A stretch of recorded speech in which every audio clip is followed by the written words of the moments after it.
Hello there everyone, welcome back to the channel. My name is Elliot Webber and yes, it has been a long 2 weeks. Some of you are probably wondering, Elliot, where's the Daryl DeLeon video? Where's the Excelr8 livery? Where's the NAPA livery video? Well, don't worry, it's 3 in 1. We're going to cover all 3 topics today. Reason being, and I'm going to explain myself and it's quite a long one, so do take a seat. I had to do this college course thing at my local college. I had to do it courtesy of the job centre. Great. But yeah, so that literally took out a whole week of filming that I wanted to do. There's a ton of videos. There's 2 videos that I really want to get done, so hopefully I can get those done at some point either this week or next. So yeah, that college course took out literally a bunch of not only my time but also my energy as well. As soon as I finished those days, I was so knackered. I literally had no energy to make any videos whatsoever, so I apologize for that. And then as soon as I finished the course, I had a very, very bad gum infection, which is something I've still got actually. But yeah, from Friday to Monday, I was in so much pain. I couldn't eat, I couldn't sleep, I could barely open my mouth to talk. So I was literally not in a condition at all to make videos, but luckily I'm on some antibiotics and I can actually talk now, which is the main thing I need to do to be able to make these videos. You know, having the camera, having the tripod and that's just a small bit. I realistically need this thing right here to work and function properly to be able to make these videos, because I am a Class A waffler. But anyway, yeah, let's talk about the 3 topics we're here to talk about, of course, today. And that is Daryl DeLeon is back in BTCC for 2024. NAPA Racing have unveiled their livery for the 2024 season, and so has Excelr8 Motorsport. So let's start off with, of course, the shirt Team Hard. They, of course, announced their first driver for the 2024 BTCC season, and that is, as I've mentioned from the thumbnail and the title, it's Daryl DeLeon. Daryl DeLeon is back for his first full season of BTCC in 2024, something that I'm not surprised by, and actually I'm happy by. Daryl DeLeon is someone who joined in midway through 2023. He came in as an 18-year-old, one of the youngest drivers on the grid. One of the youngest drivers ever, in fact, in BTCC. He is extremely young. He was born in 2005. He's younger than me. That is scary. But anyway, yeah, this is a great move, especially for Daryl. Daryl is someone who, despite having lack of front-wheel drive or even any touring car experience, he is someone who caught on quite quickly. I think he scored points on in a couple of races, so already a point scorer, picked it up, was relatively quick, I think, compared to his teammates that he had.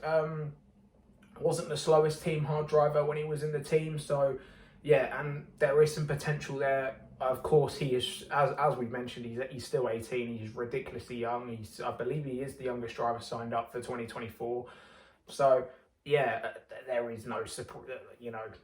There's still very low not low expectations, but there isn't too high expectations for Daryl. I don't expect him to be in the top 10 at any point, unless, of course, with the lack of cars and there's a crazy pile-up race, we could potentially be seeing Daryl in the top 10, maybe once or twice, maybe. Okay, I'll say if he gets one top 10, then it will be a good season for him. And in fact, yeah, go on then. Yeah, Daryl DeLeon will get at least one top 10 in 2024. There's my prediction for him. Is this a good move for Team Hard? Yes, because they've got a driver who they know, a driver who they can still develop due to his age. And so, yeah, so Daryl, if Team Hard are back for the long haul and they're not just back for this one season, then 100% Daryl DeLeon is a perfect driver for Team Hard when it comes to long-term ambitions. Because I think Daryl could evolve into a really great touring car driver. We will just have to see. As for his teammate, again, I still have no idea at this point. I could not tell you a single thing. I don't have any predictions for who it's going to be, because it could literally be anyone with the way Team Hard sign drivers. There have been a few names being thrown about. Michael Crease potentially could be coming back. Bobby Thompson, of course, the golden child at Team Hard. Again, who knows at this point, but with multiple drivers moving on elsewhere, I couldn't tell you. But if I was to choose anyone, it would be Bobby Thompson, purely because, again, he knows the team, he knows the car. he would be a perfect #1 driver, and but I'll be honest, man, Bobby Thompson, he needs a race-winning car. He needs, honestly, part of me is really, really hoping that he gets that one of the last BMW seats. Of course, we know that final BMW seat is up for grabs alongside Colin Turkington and Jake Hill. I think, yes, because, or alongside, I'm not sure, actually. I'm not sure. I think, yeah, because it's Jake Hill, Turkington, and Morgan who are, Jake Hill's announced, Morgan and Turkington aren't announced, but they are pretty much confirmed to come back, and so there is one more seat.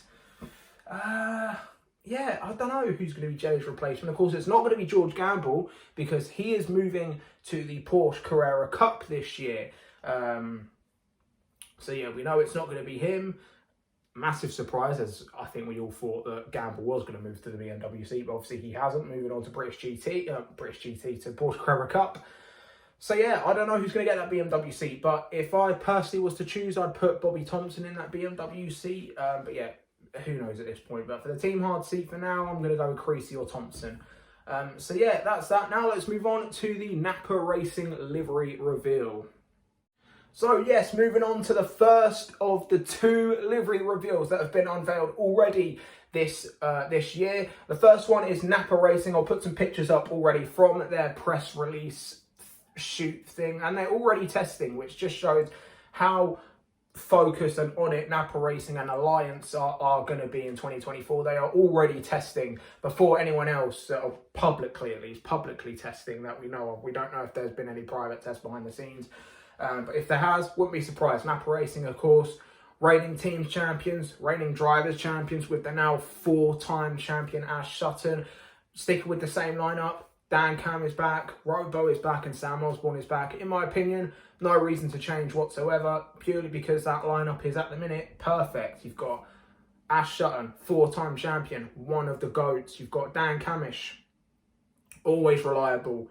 Has got a crap ton of bad luck though, so fingers crossed that bad luck goes for Dan Camish. And also Dan Rowbottom as well. Won a race, of course, last year at NAPA Racing, had multiple pole positions, of course, NAPA Racing as well.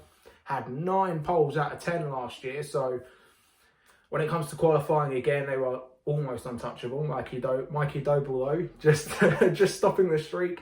And yeah, of course, Sam Osborne had his best season to date in 2023. So no, and of course his dad owns the team, so there's no reason to, no reason to get rid of Sam Osborne. He is just a better version of Lance Stroll. I will die on that hill.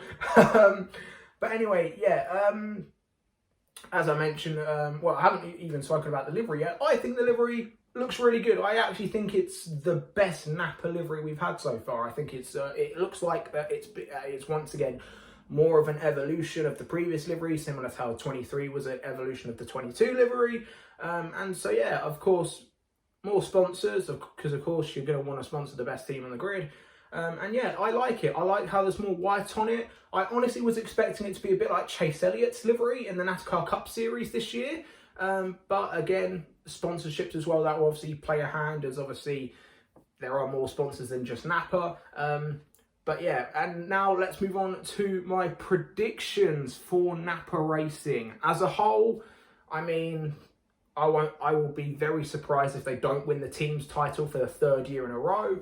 I will be very surprised if they don't win the Manufacturers' Championship with their Mount Tune engines for a 2nd year in a row. And again, I will be very surprised if Ash Sutton does not take his record-breaking 5th championship in 2024. I said this actually on Andy Hopper's Facebook Live last week. Hopefully, I'm not too sure yet, but hopefully that will be out on YouTube very soon. I will probably have to message Andy at some point. I said that Ash Sutton is most likely going to take a 5th title in 2024. He's definitely got another 2 in him at least. Potentially has a 7th. I mean, who knows? Could we be calling Ash Sutton a 7-time champion in the future? Wow, who knows? But yeah, I think Ash Sutton is destined for greatness this year. I am fully backing Ash Sutton to become a 5-time BTCC champion, and hopefully that means we get a Booker T Spinaroonie when he does. As for the other drivers, Dan Camish, I think an outsider title assault has to be the main aim for him. I think getting top 5 in the championship has to be a minimum getting top 3 would be best for him. Being runner-up would be perfect. I think having a Napa 1-2 in the championship would be just another way to solidify their dominance, of course. I think Cammish has the talent. I think we all know Dan Cammish has the talent to be a champion in BTCC because he almost won it almost 5 years ago. Still not over it.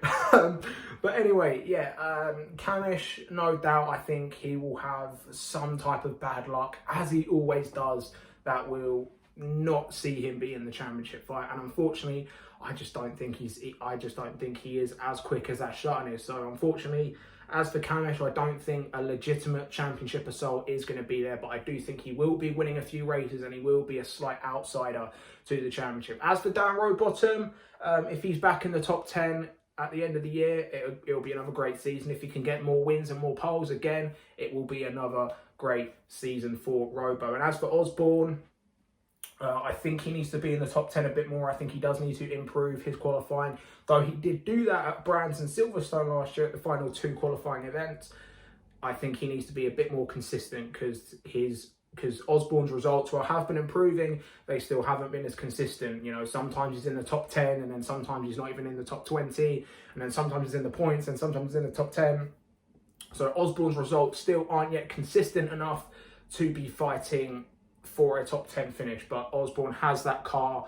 He's got the car. He's in the best car on the grid. I think there's no denying that Focus is the best car. It 1000% was the best car last year, and I think no doubt it will be the best car this year. So yeah, Osborne, I do think, whilst he has improved in 2023, I think there needs to be even more improvement in 2024, and I do think Osborne will improve again. I don't think he'll be getting any trophies, however. Of course, he is no longer eligible for the Jack Sears Trophy this year. But so yeah, I do not see Osborne getting any podium trophies this year. But I am willing to be proven wrong. Right, after that long one, now let's move on to our final topic, the Excelr8 livery. So last but certainly not least, the Excelr8 livery was revealed a few days ago by, of course, Tom Chilton, Tom Ingram and Ronan Pearson. I'm not too sure why Nick Halstead wasn't there, I'm not too sure why his car wasn't there. So to me, that must seem that maybe Nick Halstead will have a altered livery compared to the rest. He might have a different livery, might have an ITVX livery, who knows? I'm not too sure at this point. But yeah, but as for the other 3, Chilton, Pearson and Ingram, they were all there. They all unveiled the livery, and I must say it is stunning. I'll be honest, I think it's better than the NAPA livery in my personal opinion, and I'm not biased because it's got the Team Dynamics logo on it, though that does give it some brownie points. But yeah, speaking of that, I must say it is so good to see that logo properly back on a car. Even though it's on a Hyundai, not a Honda, I'll swap Korea for Japan just this year. But yeah, for being for real though, yeah, as I mentioned, it's great to see Team Dynamics back, and hopefully this means we can see him back on the grid at some point properly as a race team in the future, maybe for 2025 or 2026, we'll have to find out. But yeah, of course, for those of you who don't know, the reason why Team Dynamics are partnering with Excelr8 is because they've come up with a partnership, and it now means that Excelr8 are basically, they've now got a base, not only their Suffolk base, which I believe is in Diss, I'm not too sure. I've been past it a few times on my way to holiday last year, but I cannot fully remember. It's in Suffolk somewhere. You'll have to Google it, but I know it's in Suffolk. But anyway, yeah. Yeah, basically, Team Dynamics, Excelr8, they've partnered up, and yeah, it basically means that they'll be using their parts, I'd imagine, some of their engineers. Of course, they're now using their Excelr8 are now using Team Dynamics is based in Droitwich. That is a very tough word to pronounce, Droitwich. Or I just can't talk. I still can't talk properly, if you haven't noticed. But yeah, anyway, moving on. As I mentioned, the livery, it is stunning. It is a celebratory livery to celebrate 100 years of Bristol Street Motors, which is, of course, Excelr8's title sponsor. And yeah, it looks great. A lot of people have said it reminds them of the mid-90s Ford Mondeo, and I must agree. It is very, very eye-catching, and I do agree. It does look eerily similar to the mid-90s Valvoline Mondeo. I still can't talk. So yeah, beautiful livery. So far, my favourite on the grid so far, though we have only had 2 liveries unveiled, but we will have 1 more unveiled tomorrow. Jake Hill is unveiling his Laser Tools livery tomorrow, which is Thursday tomorrow. It's Wednesday today at time of recording. So yeah, can't wait for that. But yeah, my predictions for Excelr8, I think they definitely need to improve. They need to catch NAPA. We need a championship fight. Ash Sutton, he needs a championship rival, because let's be honest, as phenomenal as Tom Ingram was last year, he just could not keep up, and I think even he will say that. So yeah, as for Tingram, I think again runner up. He'll be if Ash Sutton wins it, Tom Ingram will be runner up, because those two at the minute, they are the 2 best drivers on the grid. I don't think I've actually said this yet, but I think Sutton and Ingram are the modern day Matt Neal and Jason Plato, just without the toxicity and without the fights and without, yeah, it's, of course, some people might disagree with that, but I mean, we have to look at it. Ash Sutton has that aggressive nature, has that ruthlessness of Jason Plato and Tom Ingram. He's got the Team Dynamics logo, plus Tom Ingram was a Matt Neal fan growing up, so it's sort of, yeah, it's a bit weird. Plus, of course, as I mentioned, the Dynamics logo as well helps it a little bit. So, but yeah, but yeah, I think we have to agree that Sutton and Ingram are the two modern stars of BTCC. You know, if you're not an Ash Sutton fan, you're a Tom Ingram fan. If you're not a Tom Ingram fan, you're an Ash Sutton fan. If you're not a fan of both, you're probably a fan of BMW or Toyota or PowerMax or Team Hard. So yeah, obviously I'm going to have to root for Excelr8 this year because of the Team Dynamics. But anyway, moving on. Tom Ingram, yeah, as I mentioned, I think he'll be champion or runner-up. He'll be in the top 2. He will be 3rd at the very least. I think there is no doubt in my mind Tom Ingram will once again be, if Ash Sutton doesn't dominate, Tingram will be Ash Sutton's closest competitor. As for Tom Chilton, well, he sort of got his mojo back in 2023. It was undoubtedly Tom Ingram's best season to date since, probably 2018 or 2019. It's been a good 3-4 long years since we've had a good Tom Chilton season. But as someone who is a Tom Chilton fan, I mean, yeah, it was so glad to see Tom Chilton get that win. It actually brought a few tears to my eyes seeing him win again, because it was such a great moment, especially for him. So yeah, now that has been broken, now that he knows he can finally win races again, hopefully that means we can see him winning even more races in 2024, and hopefully he can be a good number 2 for Tom Ingram, because that's a struggle that Tom Ingram had, is that he was basically a one-man Hyundai show in 2024. None of the other Tom Chilton, yes, he had his races, he had moments where he was there, but he wasn't high up there enough to be a good number 2. Ronan Pearson, of course, he was a rookie. He had, we could not expect him to be a number 2 yet, though he did do good and not kill, gifting Ingram's a podium. Speaking of Pearson, no doubt Pearson is going to get a race win this year, and I am, again, dying on that hill. Ronan Pearson is going to win a race in 2024. Maybe even multiple races, but at the very least, he's getting 1 or 2, maybe from a reverse grid, and it's likely going to come at not kill. So, yeah, that's no doubt in my mind. Ronan Pearson's going to win a race. As for Nick Halstead, again, I have no expectations whatsoever. He is likely going to finish last in the championship. I don't see him scoring any points, to be honest. He got lucky last year scoring some points in that wet weather Donington race. So yeah, I'm going to be honest, I have no expectations for Nick Halstead whatsoever. But again, I am willing to be proven wrong. And that is it, guys. Let me know your thoughts on Daryl DeLeon's announcement to Team Hard for 2024. Let me know your thoughts on the NAPA livery. Let me know your thoughts on the Excelr8 livery. And let me know your predictions for all of the drivers that I've spoken about. This one has been quite a long one. So yeah, thank you guys for watching. If you're new around here, be sure to like, share and subscribe. And of course, I'll see you guys tomorrow when Jake Hill reveals his Laser Tools livery. So yeah, thank you guys for watching, and I'll see you guys in the next one. Goodbye.